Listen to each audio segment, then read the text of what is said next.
They say your hands tell your life story. If that's true, then mine have been holding on to a secret for nearly 70 years. Look at 'em now, all wrinkled and spotted, the knuckles swollen up from a lifetime of hard work. They don't look like much, but these hands have scrubbed floors, picked cotton till they bled, and rocked 5 babies to sleep in the dead of night. But the story they really tell ain't about the work. It's about what happened before I even knew what work was. A secret about how a girl of 11 years can come to hold her own child in her arms, while a whole town looks on and pretends not to see.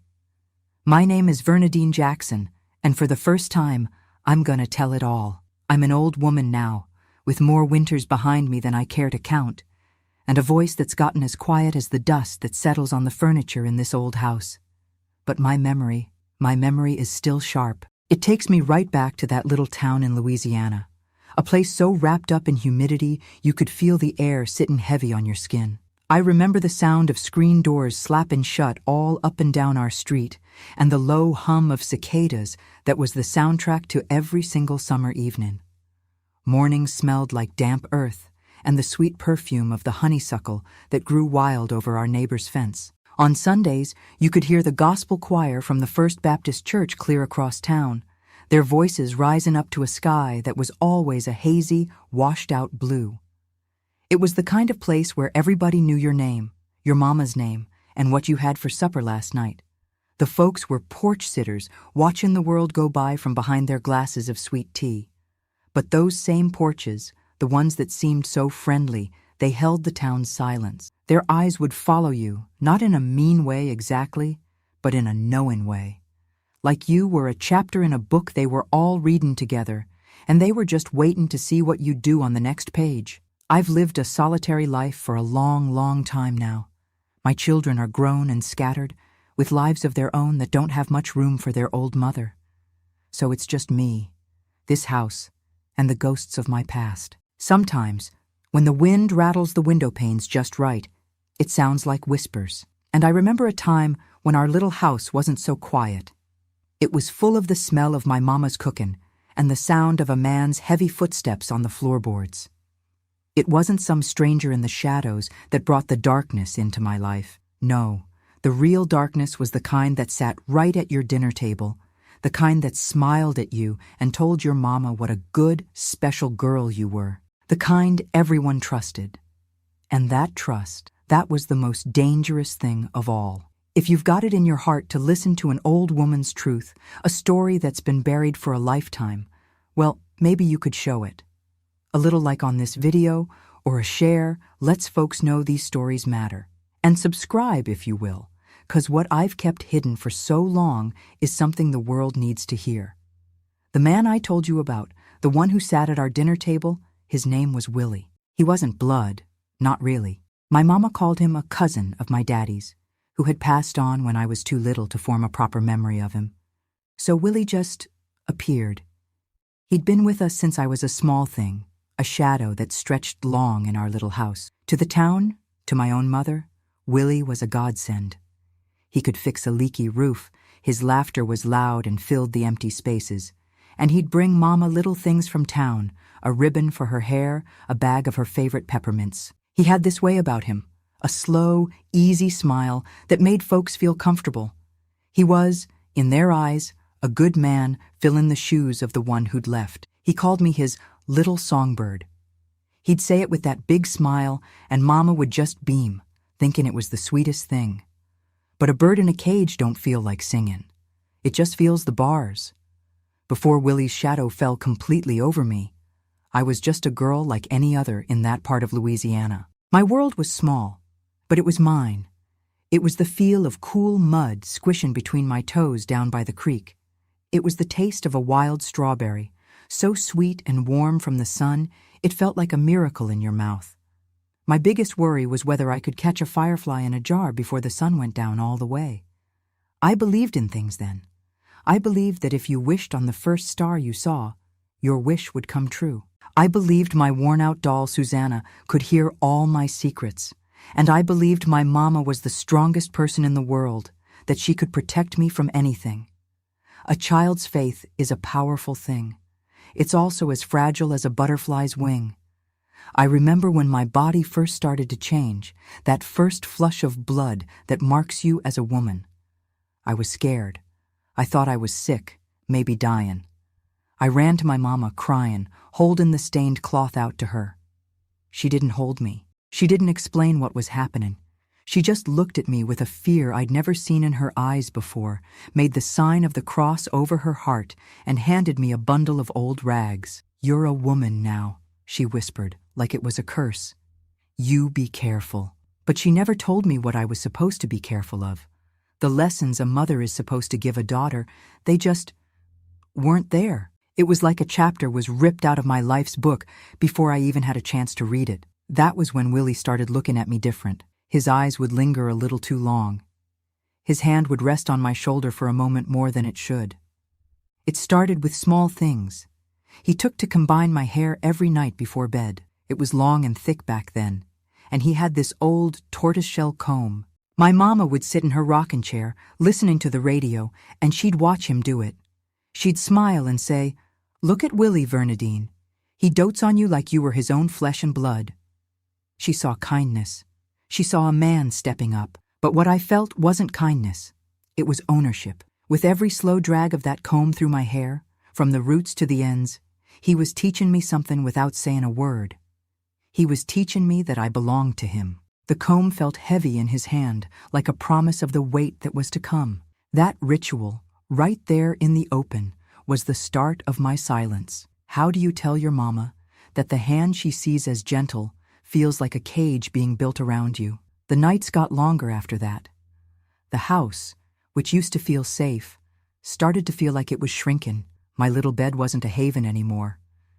It was a place of fear. The world I knew, the one with fireflies and mud puddles, it just vanished. It was replaced by the sound of his heavy breathing in the dark, the scent of whiskey on his breath, and the weight of his body that pinned me to the mattress. He'd whisper things to me, things a child should never hear.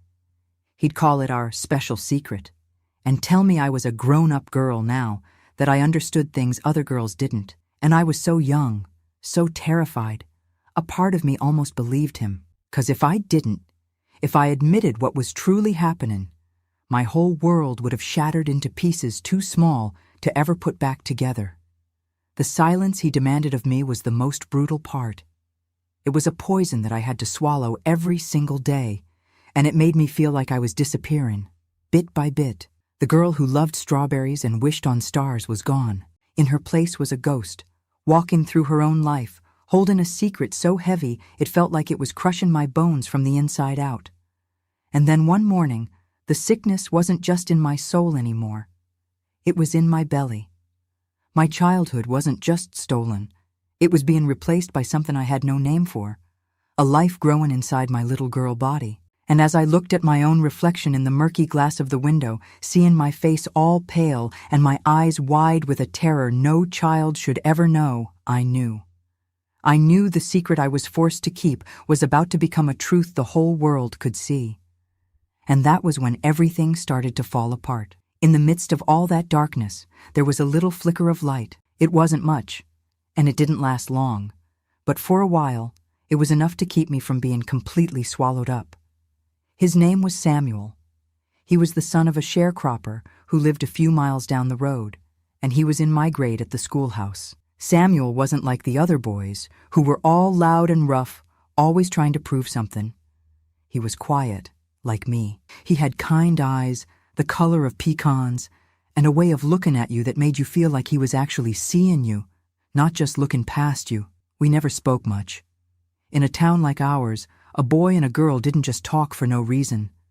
But we had a language all our own. It was in the way he'd wait by the water pump just a little longer if he saw me coming, so our hands might brush when I took the handle. It was in the smooth, flat stone he left on the corner of my desk one morning, a perfect skipping stone from the creek. I kept it in my pocket for weeks, and sometimes when Willie wasn't looking, I'd hold it in my hand, and the warmth of it felt like a promise of a different world. Our meetings were just moments stolen from the day, a shared glance across the dusty schoolroom while the teacher was writing on the blackboard. The time he saw me drop my books and was there in a flash to help me pick 'em up, his fingers gently touching mine as he handed me my reader. My heart did a little flutter that I didn't understand. A feeling that was so pure and bright, it felt like it didn't belong in the same body as all the fear and shame I was carrying. For a few minutes, standing there with him, I wasn't Willie's special girl. I was just Vernadine, a girl whose books had been picked up by a kind boy. It was a taste of normal. The kind of normal that felt more precious than gold. I'd watch him from afar, the way he'd throw a ball with his friends, the sound of his easy laugh carrying on the breeze, and I would ache.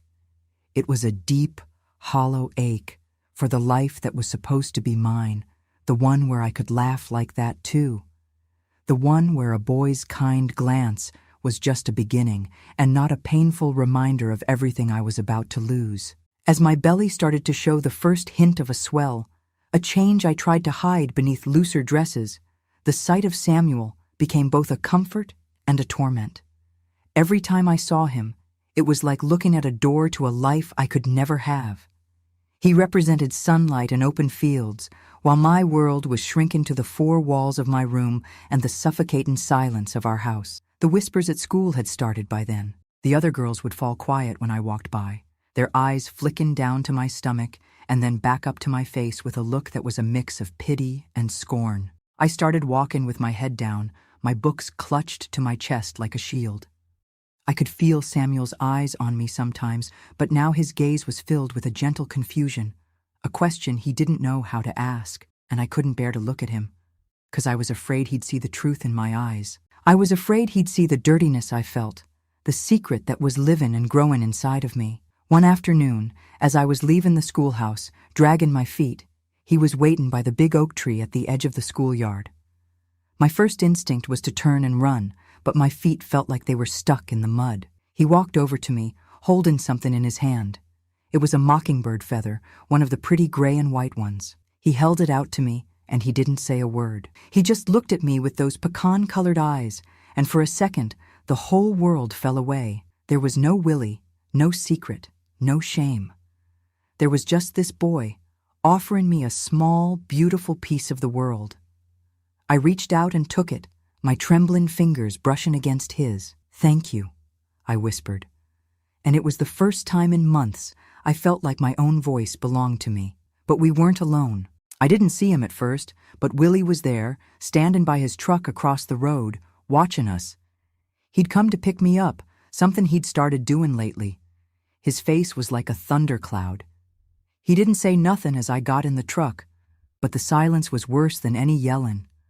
When we got home, he held out his hand. "Give it to me," he said, his voice low and cold. I knew what he meant. I pulled the feather from my pocket and dropped it into his palm. He looked at it, then he looked at me, and a slow, ugly smile spread across his face. He walked into the front room where my mama was sitting. "See, Mary," he said, holding up the feather. "I told you she was getting wild, running around taking gifts from boys. It's a good thing I'm here to watch over her. A girl her age, you can't be too careful." My mama looked from the feather to my face, her own expression a mix of disappointment and fear.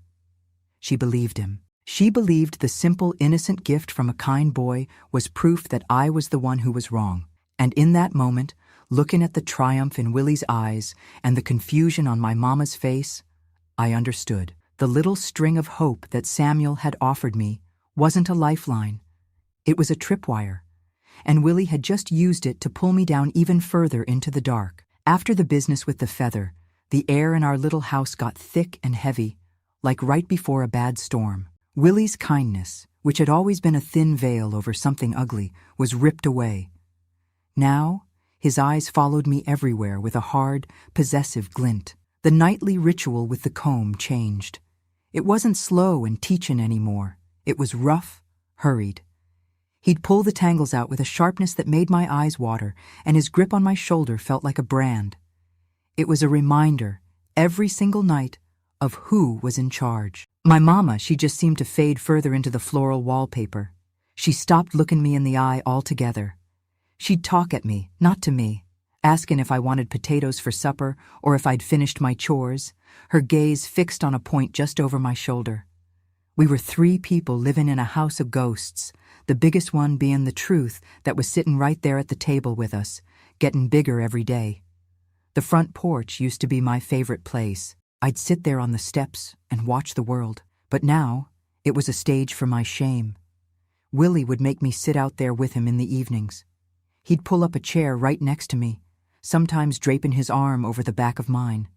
A silent, greasy claim for all the world to see. I could feel the neighbors' eyes on us from behind their curtains. The cars would slow down just a little when they passed our house. The whispers weren't just at school anymore.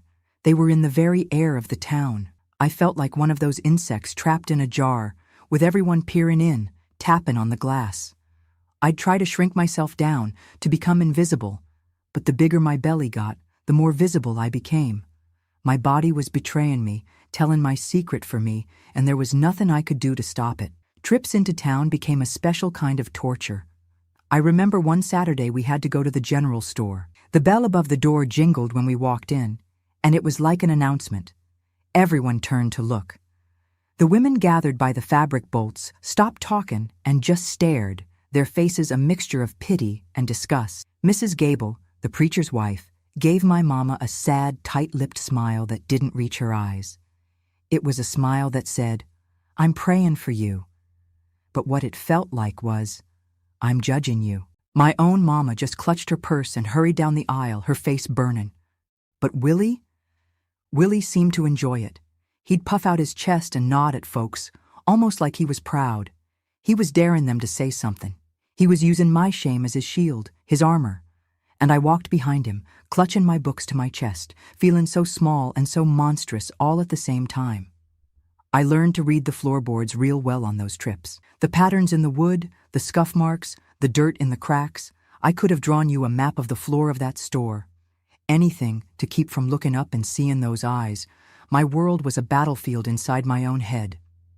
There was this tiny, desperate voice that screamed at me to run, to tell, to do something. It was the voice of the girl who used to chase fireflies. It would dream up fantasies of me telling the sheriff, of him locking Willie up, and my mama finally holding me and saying she was sorry. But then the other voice, the one that sounded a lot like Willie's, would take over. It was the voice of reason, a cold and terrible reason. Who would you tell? It would ask. And who would believe you? They saw the feather. They see you sitting on the porch with him. They'll say you were wild. They'll blame you. And it was right. I knew it was. The town had already decided who I was. Willie had made sure of that. The dangerous ground they talk about, I wasn't just stepping on it. I was living there. The danger was in having even a single thread of hope, because that hope was what he would always find a way to use against me. The final blow came on a Monday morning. I was getting my books ready for school, my hands moving slow. I didn't want to go, but I knew I had to. It was my only escape, even if it was just for a few hours. I overheard them talking in the kitchen. Willie's voice was low and smooth, like molasses. "Mary," he said to my mama, "you see how the folks in town look at her, and the children at school. They can be so cruel. Our Bernadine, she's in a delicate way now. It ain't right, her having to face all that gossip and meanness every day. It's too much stress for the situation." There was a long pause. I could hear my mama's rocking chair creaking. "I think it's best she stays home now," Willie continued. "Here with us, where she's safe, where we can look after her properly." A few minutes later, my mama came into my room. She wouldn't look at me. She just smoothed down the quilt on my bed. "Bernadine," she said, her voice brittle, "you won't be going back to school. Mr. Henderson can drop off your lessons, but it's better for you to be here now, to rest." And that was it. The door to the outside world, the one with Samuel and the big oak tree and the dusty blackboard, was slammed shut and locked. There was no argument. There was no discussion. My sentence had been decided, and I wasn't even in the room. I stood at the window and watched the other children walk past my house, their chatter and laughter drifting in through the glass. They didn't even look toward my house anymore. It was like I had already vanished. He had built a prison around me, brick by silent brick, and they had just convinced my own mother to hand him the key. And standing there in that suffocating silence, I knew I wasn't just walking on dangerous ground anymore. I was buried in it. The months after they pulled me from school bled into one another. My world shrank to the size of our dusty house, to the view from my bedroom window. I watched the seasons change from that window. I saw the vibrant green of summer deepen and then surrender to the gold and rust of autumn. The other children went back to school after the summer break, and I'd watch them from behind the lace curtains, a ghost in my own home. My body grew heavy and strange. It wasn't mine anymore. It was a vessel, a container for this secret life that kicked and turned inside me. I felt like a walking wound, a spectacle that was kept hidden away. Willie treated me with a suffocating kind of care. He'd bring me extra food, telling my mama she's eaten for 2 now, with a proud smirk that made my stomach turn. He was parading his sin like a prize, and my mama, she just let him. She moved through the days like a sleepwalker, her eyes hollow, her hands always busy with some meaningless task, anything to keep from looking at me, at what I was becoming. I didn't know nothing about birth and babies. No one had ever told me. In my mind, it was something that happened far away, to grown women, in clean, quiet rooms. I had no map for the country of pain I was about to enter. It started in the middle of the night, a deep, clenching cramp in my back that stole my breath. At first, I thought it was just a bad stomachache. I lay there in the dark, biting my lip to keep from crying out, praying for it to go away. But it didn't. It came back, stronger this time, like a hot fist twisting deep inside me. A cold sweat broke out all over my body, and my heart hammered against my ribs like a trapped bird. This was a new kind of fear. It was primal. It was the fear of my own body turning against me, of something violent and unstoppable happening from the inside out. I held on for hours, the waves of pain coming closer and closer together, until I couldn't tell where one ended and the next began. I was just a small boat in a terrible storm, and I was breaking apart. Finally, a cry tore from my throat that I couldn't swallow back down. It was a sound I didn't recognize. Low and animal. My mama appeared at the door, her face a pale mask in the moonlight. "It's time," I whispered, the words shaken. For a single flicker of a moment, I saw a flash of the mother I used to know in her eyes. She helped me lie back on the bed, her hands cool on my forehead. She wiped my face with a damp rag. Hope, that stupid, stubborn thing, fluttered in my chest. Maybe she would stay. Maybe she would hold my hand. But then her face hardened again, shuddered. She looked at me, at my sweat-soaked body writhing on the bed that had been the site of my ruin, and her fear won. Her fear of the town, her fear of Willie, her fear of God's judgment. It was all bigger than her love for me. She backed away from the bed, her hands clasped together so tight her knuckles were white. "The Lord helps those who help themselves," she whispered, her voice like cracking ice. You must bear this burden, child." And then she did the thing I will never forget, as long as I live. She turned around, walked out of my room, and she pulled the door closed behind her, leaving me in the dark. I heard her sink to the floor on the other side, and as my own cries of pain grew louder, they were met with the sound of her voice, not speaking to me, but to God. She was praying, reciting Hail Marys and Our Fathers in a loud, frantic monotone, as if her words could build a wall between her and the horror that was happening to her own daughter just a few feet away. I was completely, utterly alone, abandoned at the very moment I needed her most. The hours that followed are a blur of agony I don't have the words for. The world shrank to that bed, to the rhythm of my own ragged breaths and the searing pain that was ripping me in two. I was no longer a person. I was just a body, a vessel for this terrible, sacred event. And then, after an eternity of struggle, with one final soul-splintering cry, it was over.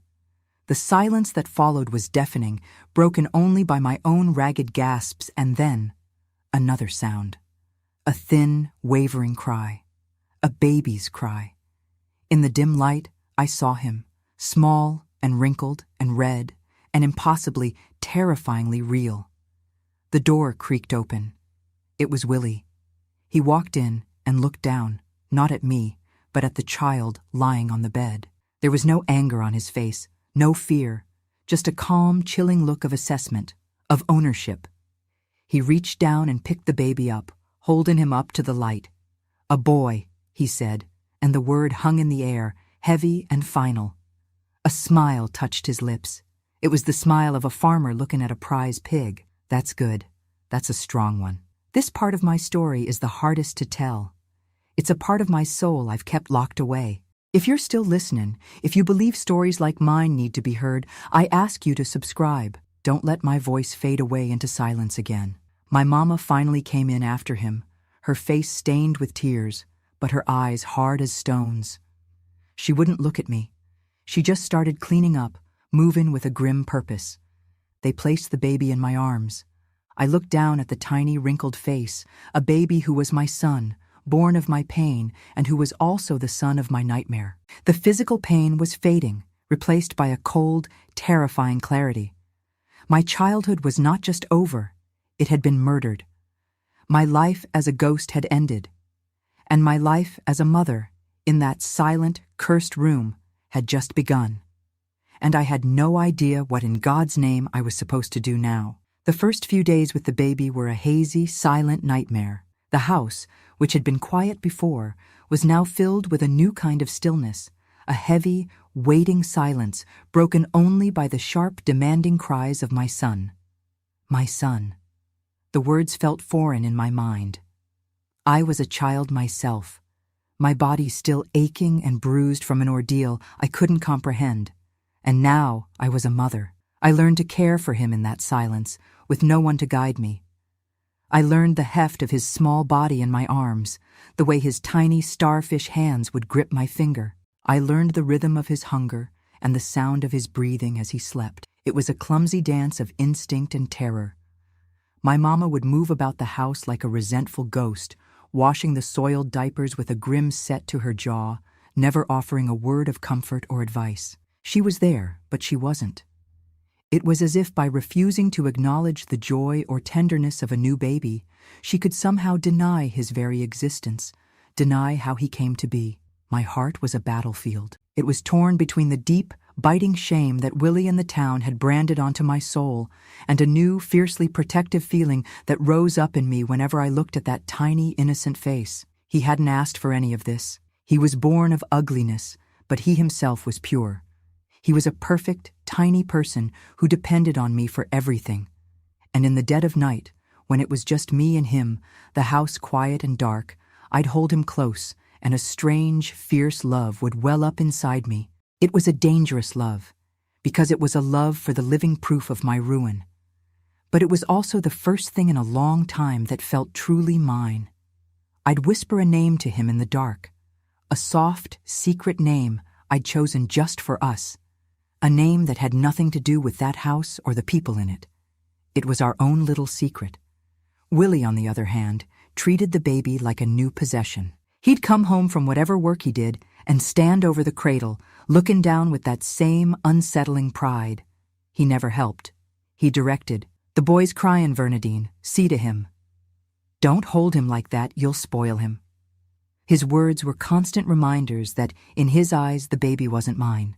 He was Willie's, an extension of his power, a product of his conquest.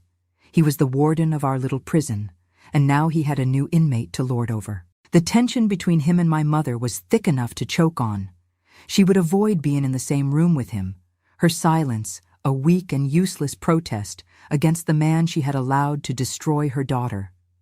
The news of the baby's arrival seeped out into the town the way water seeps through a cracked foundation. No doctor was ever called, no official announcement was made, but small towns have their own ways of knowing. Mrs. Henderson, the postman's wife, must have seen my mama buying formula at the general store. Old Mr. Abernathy next door must have heard the cries in the night. Soon I saw them talking over their fences, casting long glances toward our house. The whispers had found a new subject. I was no longer just the pregnant girl, I was the child mother. The town's cautionary tale, their favorite piece of gossip, had come to its shocking conclusion, and I could feel their judgment pressing in on me even from behind my closed curtains. About a week after he was born, Willie decided it was time to make things official. He sat my mama and me down in the front room. The air was stiff. "The boy needs a name," he announced, as if it were a business decision.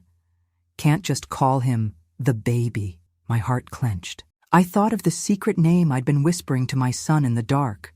For a foolish second, I thought of saying it out loud. But I knew better.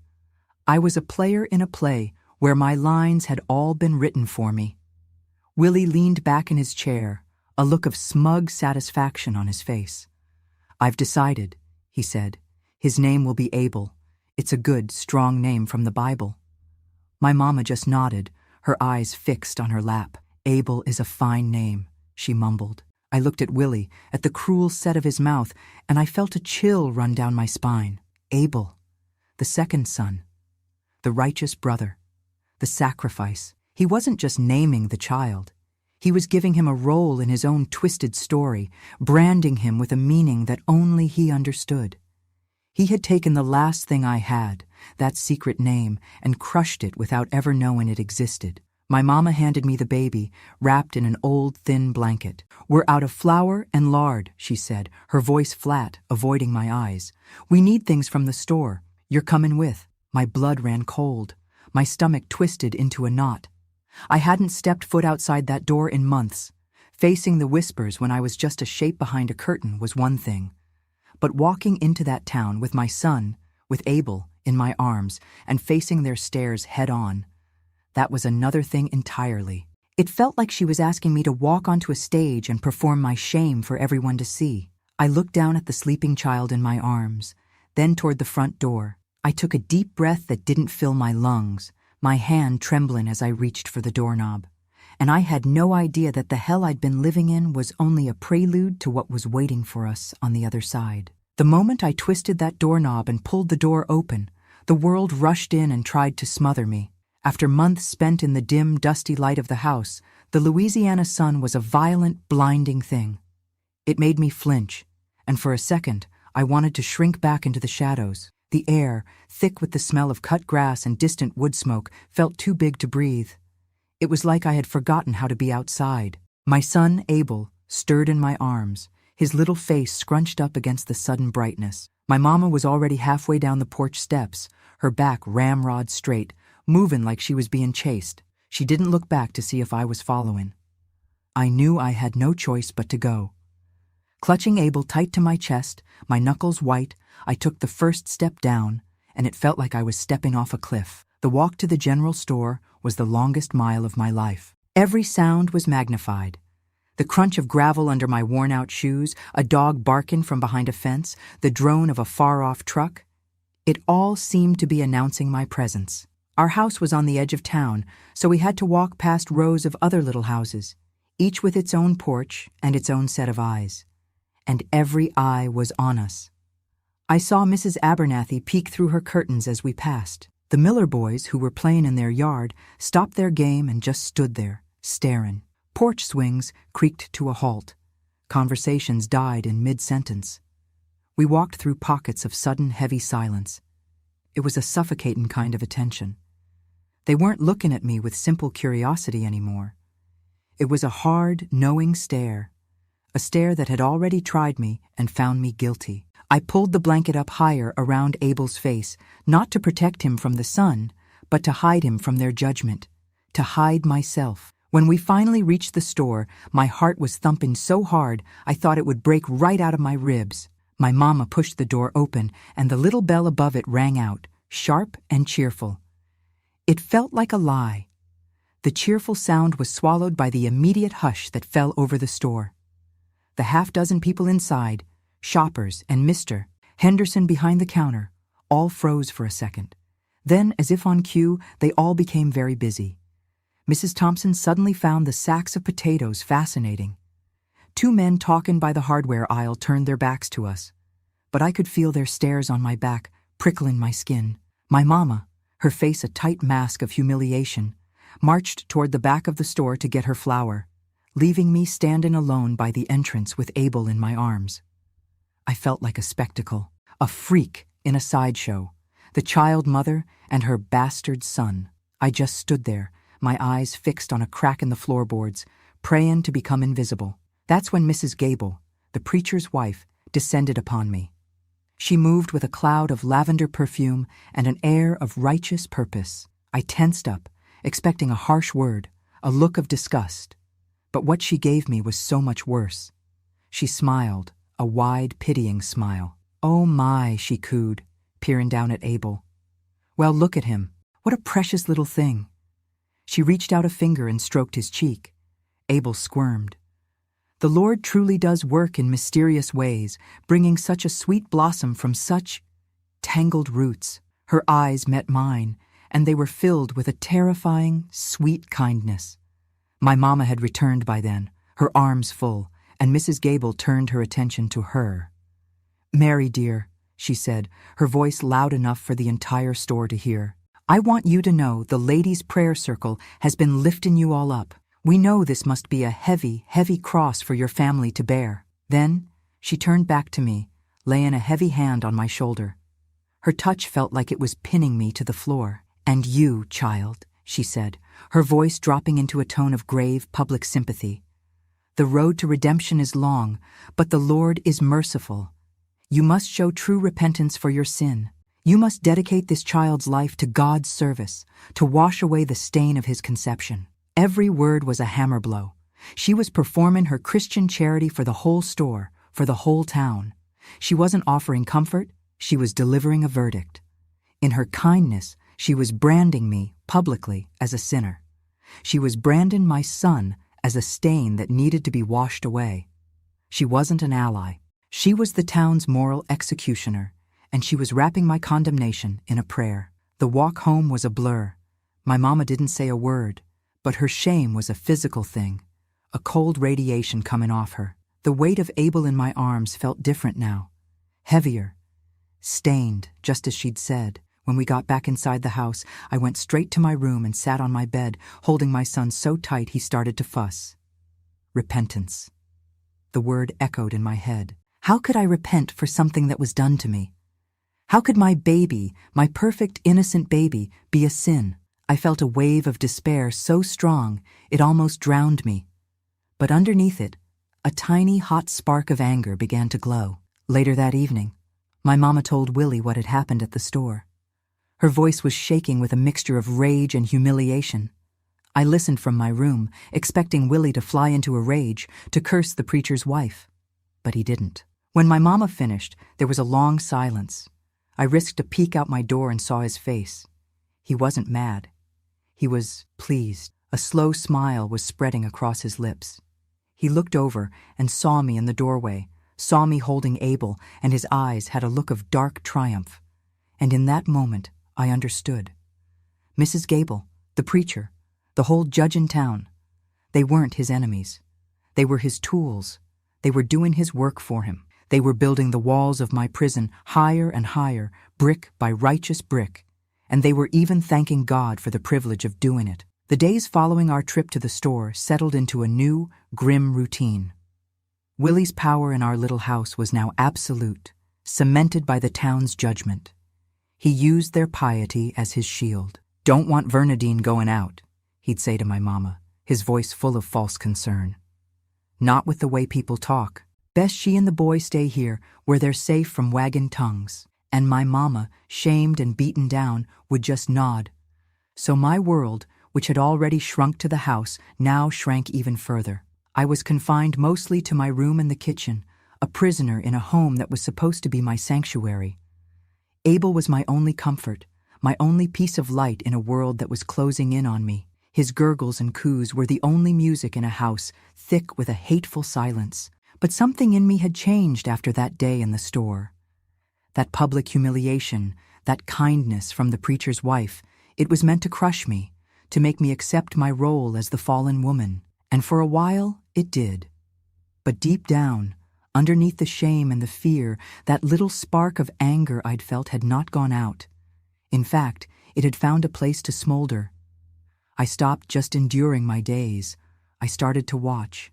It was my first real act of rebellion, a silent and secret one. While I rocked Abel, I'd watch Willie. I studied the way he held his fork, the way he'd stare out the window when he thought no one was looking, the rhythm of his footsteps on the porch. I was no longer just a terrified girl. I was a hunter, learning the habits of the beast that had me cornered. Even though I had no idea what I would do with the knowledge, it was a dangerous game. If he caught me, If he saw the cold calculation that was replacing the fear in my eyes, I didn't know what he'd do, but I couldn't stop. This new watchfulness was a terrible risk. It kept me tethered to him, my mind always on him, and I was scared that his darkness would seep into me, that it would poison the love I had for my son. But the need to understand, to see a crack in his armor, was stronger than my fear. I had to know what made a man like him. I had to see him as something other than the all-powerful monster who had ruined my life. I had to find a piece of him that was small, or weak, or ugly in a way that I could understand. The opportunity came on a Tuesday. The preacher had requested a meeting with my mama and Willie, something about guiding the family through this difficult time. For the first time since Abel was born, they were going into town and leaving me behind. The idea of them discussing my soul with a man who knew nothing of my truth made me sick. But the moment my mama closed the front door behind them, leaving me alone in the house with my sleeping son, a strange calm fell over me. The house was quiet. His presence was gone. I could breathe. Driven by a cold curiosity that felt like it belonged to another person, I did something I had never dared to do before. I walked into the small, musty room where Willie slept. The room smelled of him, of stale sweat and whiskey and something bitter. It was a simple room, with just a bed, a dresser, and a small wooden crate he used as a nightstand. I moved quickly, my heart pounding a frantic rhythm against my ribs. I looked in the dresser first, just worn-out shirts and pants. Nothing. I knelt down, my hands shaking, and looked under the bed. There was just dust bunnies and an old shoe. I was about to give up, to retreat back to the safety of my own room, when my fingers brushed against a loose floorboard just under the bed. It was barely noticeable. I pried at it with my fingernails, and it lifted up. And there, nestled in the dark space below, was a small, flat tin box. An old candy tin, its painted flowers all faded and scratched. My breath caught in my throat. I lifted it out. It was light. For a moment I hesitated. This was his, a piece of his private world. But I had to know. With trembling hands, I lifted the lid. Inside, lying on a bed of yellowed cotton, were his treasures. It wasn't money or anything valuable. It was a collection. A small, sky-blue ribbon, the kind a little girl would wear in her pigtails. A single, cheap-looking pearl earring, its backing gone. A wildflower, a black-eyed Susan, that had been pressed and preserved, its color almost entirely faded. And at the bottom, a lock of honey-blonde hair, tied neatly with a piece of white thread. A wave of nausea washed over me, and I clapped a hand over my mouth to keep from being sick. None of it was mine. The hair wasn't my color. The ribbon wasn't one I'd ever owned. I was looking at a collection of ghosts, a gallery of stolen moments. The truth hit me with the force of a physical blow. I wasn't the first, I wasn't the only one. My tragedy wasn't a singular event. It was a pattern. This man, this monster, he was a collector of girls. He took a piece from each of them, a trophy to keep in a tin box under the floor. I was just the latest addition to his secret, horrifying collection. I sat there on that dusty floor, the open tin in my lap, and I felt the last of my childhood innocence shrivel up and die. The world was a more terrible place than I had ever imagined. But as the terror washed through me, something else rose in its place. A cold, hard certainty. This was not about my shame anymore. This was about his evil.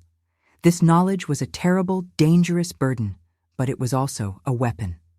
I finally had a secret of my own. My very own. With hands that were now surprisingly steady, I put everything back in the tin, placed it precisely in its hiding spot, and pushed the floorboard down. I brushed away any trace of my discovery. When Willie and my mama came home an hour later, I was in my room, rocking Abel, humming a lullaby. Willie walked in, smiling that easy smile of his, and asked what I was making for supper. And I looked at him, at this man who was my captor and the father of my child, and for the first time I saw him not as my personal demon, but as a sickness, a plague. I held his deepest secret in the palm of my mind, a terrifying and fragile thing. And as I answered his question, my voice even, I knew that the girl who was only a victim had died on that dusty floor. Something else, something harder and more patient, was beginning to grow in her place. Living with the knowledge from that tin box was like trying to hold a hot coal in my bare hand. It burned. It was a secret that lived in my throat, and I was terrified that it would spill out at the wrong moment. Every day became a performance. I had to play the part of the meek, broken girl, the one they all expected me to be. When Willie spoke to me, I had to remember to lower my eyes, to keep my voice small. When my mama handed me a plate of food, I had to accept it with the same sullen silence she had grown used to. But inside, I was a churning sea of fear and a cold, hard rage. I was living on a knife's edge, and the strain of it was wearing me thin. Willie seemed to sense the change, even if he couldn't name it. He grew more suspicious, his eyes lingering on me with a questioning glare. One afternoon, as I was sitting at the kitchen table feeding Abel, I was so lost in thought, staring at the wall, that I didn't hear him come in. "What are you staring at, girl?" he snapped, his voice making me jump so hard I nearly dropped the spoon. My heart leaped into my throat. The hot coal of my secret flared. Had he seen something in my face? Did he know? I forced myself to look up at him, my eyes wide with the old fear I had to remember how to wear like a dress. "Nothin', Willie," I stammered, looking down at my son. Just thinkin'." He stared at me for a long, hard moment. His eyes narrowed and then seemed to decide I was still the same stupid, scared child. He grunted and left the room.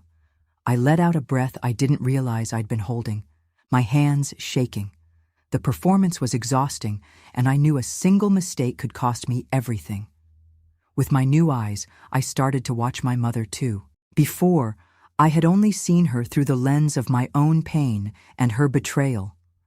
I saw her as Willie's accomplice, the one who had closed the door on me, but now I forced myself to look closer. I started to see things I'd been blind to. I saw the way her hands trembled almost all the time, a constant tiny tremor she tried to hide by clenching them in her apron. I saw the way she'd flinch, just a little, when Willie's voice got too loud, even if he wasn't talking to her. I saw the dead, vacant look in her eyes when she sat in her rocking chair, staring at nothing. She wasn't a collaborator. She was a fellow prisoner, one who had been locked up for so long she'd forgotten what the sky looked like. Her cage was different from mine, built of fear and shame and a past I couldn't imagine. But it was a cage just the same. One evening, after Willie had gone out to the porch to smoke, my mama came into my room. This was so unusual that I stiffened, my protective arms tightening around Abel as he slept in my lap. She stood in the doorway for a long moment, her hands twisting in her apron. Then she walked over and held something out to me.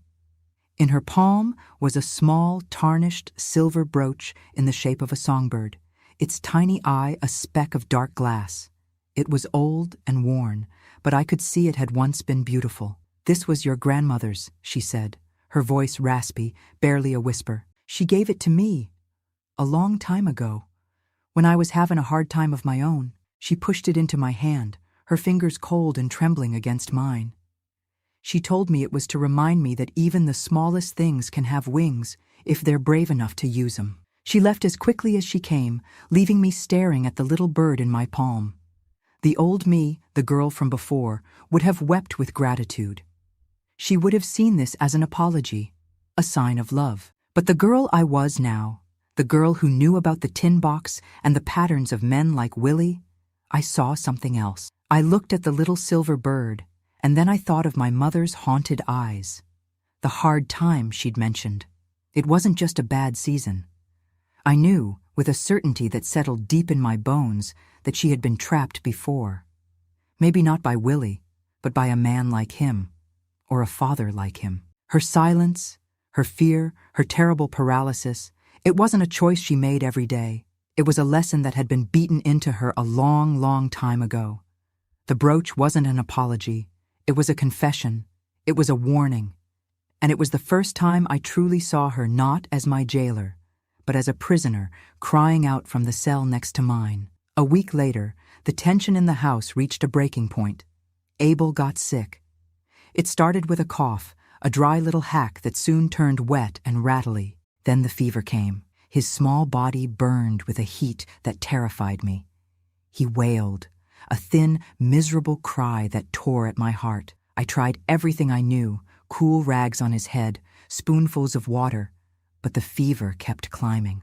My mother was frantic, muttering about old remedies, trying to get him to drink chamomile tea.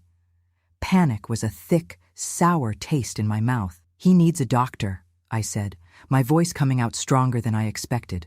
Willie, who had been watching from the doorway, scoffed. "Ain't no doctor come into this house," he said, his voice final.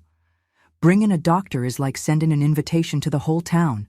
The boy's fine, he'll sweat it out." "He's burning up," I cried, my voice cracking. For the first time, I stood up to him, my love for my son overwhelming my fear. "He needs help." Willie's face darkened, and he took a step toward me. But my mama, surprisingly, stepped between us. "Willie, please," she begged, her voice trembling. "He's just a baby." The house stood still. The air was electric with the confrontation. It felt like the world was holding its breath. Willie's will against my desperation. My son's life hung in the balance. It was the moment where everything could break, where his violence could finally spill over onto all of us. The fever broke just before dawn, without a doctor's help. The crisis was averted, but the quiet that fell over the house afterward was different. Something had cracked. I had spoken up. I had defied him. And my mother, she had stood, however weakly, between us. As I held my sleeping, sweat-damp son, I looked over at her, slumped in her chair, and then at the little silver brooch sitting on my dresser. I realized the wings on that tiny bird weren't just a memory of my grandmother. They were a question. And for the first time, I wondered if both of us, my mother and I, had forgotten that we were ever meant to fly. The fragile truce that fell over the house after Abel's sickness didn't last. It was a crack in the ice, but we were still on a frozen lake, and the water underneath was just as cold and dark. Willie's resentment simmered. He had been challenged, however briefly, and he couldn't stand it. His temper grew shorter, his moods more unpredictable. My mother retreated even further into her shell, her one act of defiance seeming to have cost her all the courage she had. And me? I was different. That small act of speaking up had planted a seed in me. A dangerous, radical idea that my voice, my will, mattered. I guarded that seed, watered it with my secret anger, and waited. Time in that house didn't move forward. It just circled back on itself. The seasons turned outside my window. But my life was a grim, repeating pattern. Before another 2 years had passed, I found myself pregnant again. There was no shock this time, no girlish terror. There was only a cold, hollow resignation. My body was not my own. It was a field he plowed and planted whenever he pleased. My life was no longer measured in birthdays or holidays, but in the swelling of my belly and the birth of another child into our silent, cursed world. I felt myself disappearing, my own identity being erased and replaced by a single, grim function. Mother. I would look at my reflection and see a stranger, a tired, haunted woman-child with old eyes. But my love for Abel was the one thing that kept me anchored. He was a toddler now, a bright, curious boy with my eyes and a spirit that, by some miracle, hadn't yet been crushed by the gloom of our home. Watching him learn to walk, to talk, to discover the world in the tiny patch of dirt behind our house, it was both my greatest joy and my sharpest pain. He was perfect. He deserved sunshine and laughter, not shadows and whispers. He deserved a mother who could protect him, not one who was just a fellow prisoner. The thought of him growing up under Willie's thumb, learning his cruel lessons, turning into something hard and mean like him, that was a thought I couldn't bear. It was for Abel, more than for myself, that the idea of escape began to take root in my mind. It was no longer a childish fantasy. It became a quiet, desperate calculation. I started to prepare, in ways so small they were almost invisible. An extra coin from the housekeeping money slipped into a loose seam in my mattress, a handful of dried beans tucked into a cloth bag at the back of my drawer. They were pathetic preparations, a child's idea of running away. But they were acts of hope. They were proof that I hadn't given up completely. My second child, a girl, was born on a humid summer night, her arrival as lonely and silent as her brother's had been. I named her Ruth in my heart, another secret name to hold against the darkness. A few nights after she was born, I was awake, rocking her, my body aching. The house was still. I thought everyone was asleep, but then I heard voices from the kitchen, Willie and my mother. Willie's voice was slurred with drink, loose and boastful. "See, Mary?" he was saying, and his words drifted clear as a bell into my room. "It's easy. Got me a boy now to help with the work when he's older, and a little girl to help you in the house. We'll have a whole family before you know it." He laughed, a low, ugly sound. "She's a good breeder, your girl. Strong. We'll have another one in a couple of years. Keep her busy, keep her tired. That's the way." A good breeder. The words hit me harder than a slap. It wasn't just a random cruelty. It was a plan, a life sentence. He saw me as livestock, a broodmare to populate his own miserable little kingdom with children he could work and control. He was going to do this to me again and again. He was going to steal my life, one baby at a time, and my children, my Abel, my sweet new Ruth, they would be his servants, his property. The future unspooled before me in that moment, a long, dark road of one loveless birth after another, all of us trapped in this house until we died. The cold dread that washed over me was so total, so absolute, that it burned away everything else. It burned away my fear. It burned away my resignation. All that was left was a diamond-hard point of resolve. I had to get them out. Not just me. I had to get my children out. The question was no longer if, it was how. I looked at my son sleeping in his little cot, his face so peaceful, and at the tiny, fragile daughter in my arms, her whole future hanging by the thread of my courage. Willie's words echoed in my head. A good breeder. My blood ran cold, but my mind was on fire. This wasn't just my life sentence, it was theirs too. I gently placed Ruth in her cradle and walked over to the dresser. I picked up the little silver bird my mother had given me. Its wings felt sharp and real against my palm. My grandmother's hope, my mother's confession. It was the only thing of any value I owned in the entire world. And I knew, with a certainty that left no room for doubt, what I had to do next. This little bird wasn't just a symbol anymore. It had to be the price of our freedom. It was finally going to buy me a pair of wings. The little silver bird felt like a stone in my pocket, both a crushing weight and a solid foundation. My decision had been made, and it sharpened the world into a single, terrifying point of focus. Escape. Every moment of every day became a calculation. I was no longer just a prisoner.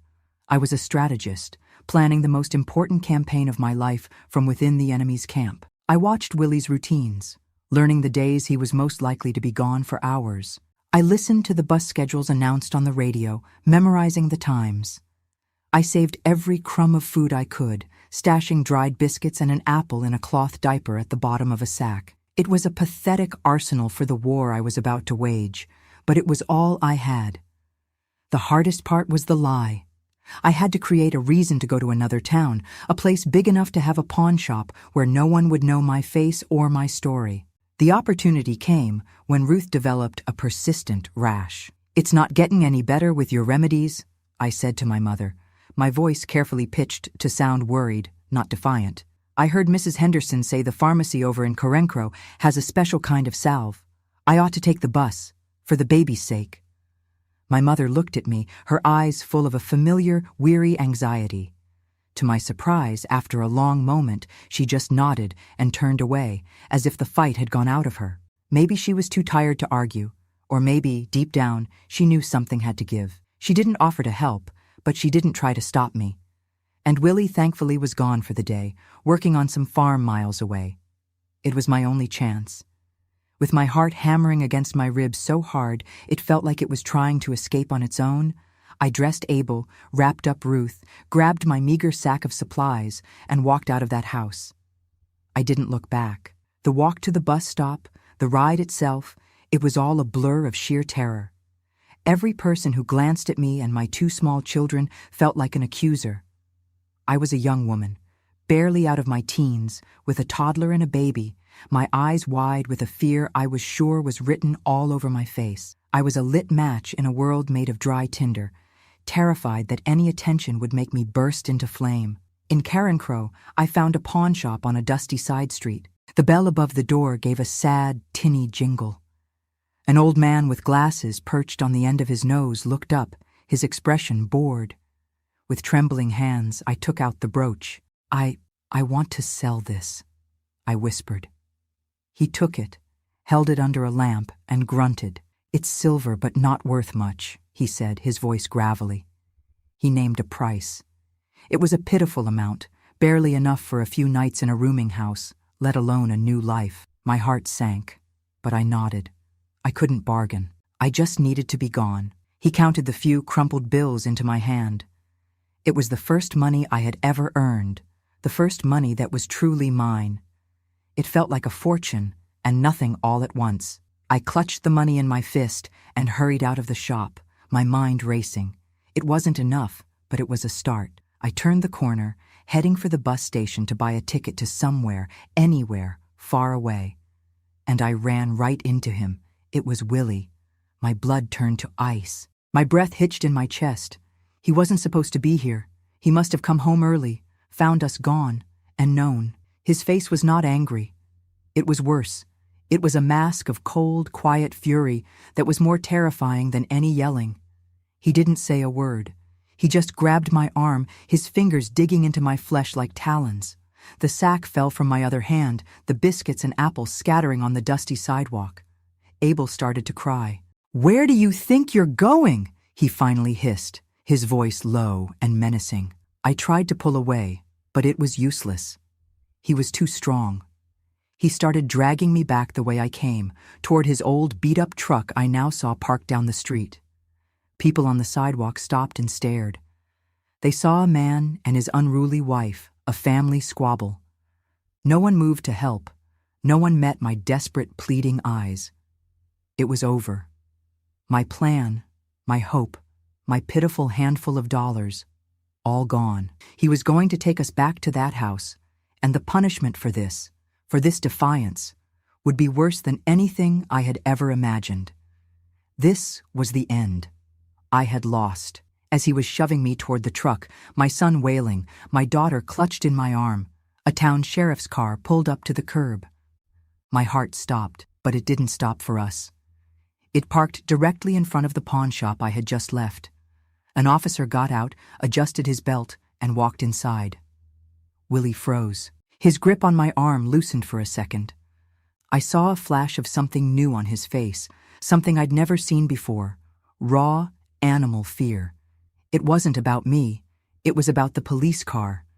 It was about that pawn shop. In a sudden, frantic motion, he shoved me and the children into the passenger side of his truck, ran around, and jumped behind the wheel. He didn't drive back toward our town. He turned onto the main road and slammed his foot on the accelerator, peeling away from the curb. His eyes kept darting to the rearview mirror, his knuckles white on the steering wheel. What was in that pawn shop that he was so afraid of? My mind reeled. His fear had nothing to do with my escape. He was running from something else entirely. My escape plan had failed spectacularly, but in its place, something new and far more dangerous was happening. I was in a speeding truck with a panicked monster who was now, for some reason I didn't understand, a fugitive. I thought my story had reached its terrible, final end on that street corner.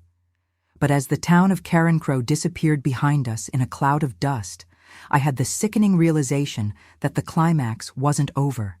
It was just beginning. The inside of that truck was a world of pure terror. Willie drove like a madman, his eyes wild, his knuckles white on the steering wheel. He wasn't the calm, calculating monster I knew. He was a cornered animal, and I knew that made him more dangerous than ever. I huddled in the passenger seat, making myself small, my arms a protective cage around my two children. Abel was crying, and I held Ruth so tight against my chest, whispering nonsense to them both, trying to drown out the sound of the engine and my own heart pounding in my ears. I didn't know what he was running from, but I knew he was running with us, and that we were just as much his prisoners in that speeding truck as we had been in that silent house. We didn't get far. His reckless driving, swerving in and out of his lane, caught the eye of another patrol car on the highway. In my rearview mirror, I saw the flash of blue and red lights. A siren split the air. For a second, I thought Willie would try to outrun them, that we would end up dead in a ditch somewhere. But something in him broke. He cursed, a low, vicious sound, and slammed on the brakes, pulling the truck over onto the gravel shoulder of the road. It was over. Whatever this was, it was over. 2 officers got out of their car, their hands on their holsters. I braced myself, expecting them to drag us all out, expecting to be caught in the crossfire of his rage and their authority. But they weren't looking at me. Their focus was entirely on Willie. They pulled him from the driver's side, his hands cuffed behind his back before he could even put up a fight. He didn't seem like a monster then. He just looked like a man, a scared, pathetic man. I strained to hear what they were saying, and the words that floated over to my side of the truck made the world tilt on its axis. They weren't talking about me. They weren't talking about my children or my escape attempt. "Willie Jackson," one of the officers said, his voice bored and official. "You're under arrest for the theft of tools and equipment from the Miller farm. The pawnbroker in Carencro just identified you from a photograph. Seems you got greedy, son. Theft. They got him for theft. Not for the years of my life he had stolen. Not for the childhood he had murdered. Not for the children he had fathered in violence.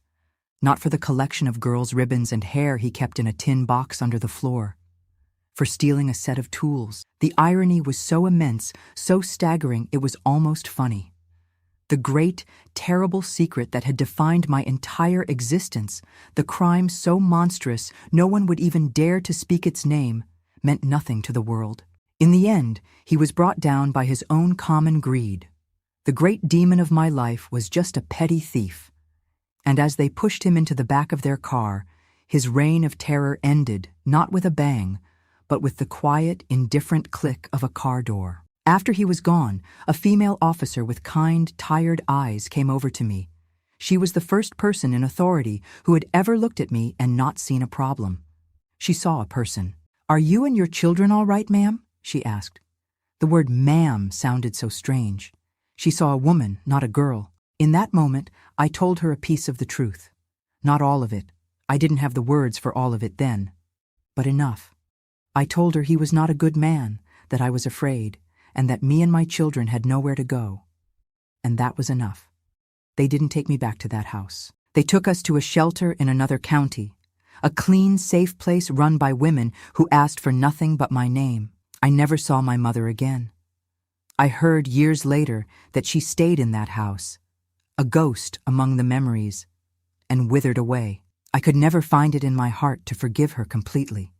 But as I got older, I found a sad, quiet understanding. She was a prisoner too, and she never found the key to her own cage. As for me, my life was hard. I lived in shelters. I worked cleaning jobs, my hands growing rough from scrubbing other people's floors. I was poor. I was a single mother with 2 children and a past that haunted my nights. But for the first time in my life, I was free. I gave my children my own name, Jackson. I told them their father had died a hero a long time ago. It was a kinder lie than the truth, and I raised them with a love so fierce it was like a shield.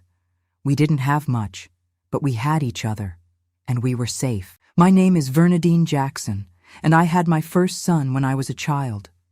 I survived a monster, not because I was special, but because a seed of hope, however small, refused to die.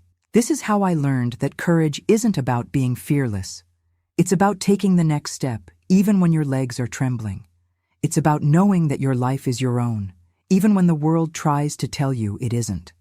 If my story has moved you, please share it. There are so many silences in the world, so many stories locked away in houses with closed doors. Speak up for those who can't, because every voice matters, and together we can start to heal the wounds that fester in the quiet places. I'm still here, and I want to know what you think. And tell me, what city are you watching this from? I'd love to know how far my words have traveled. I'd love to know I'm not alone anymore.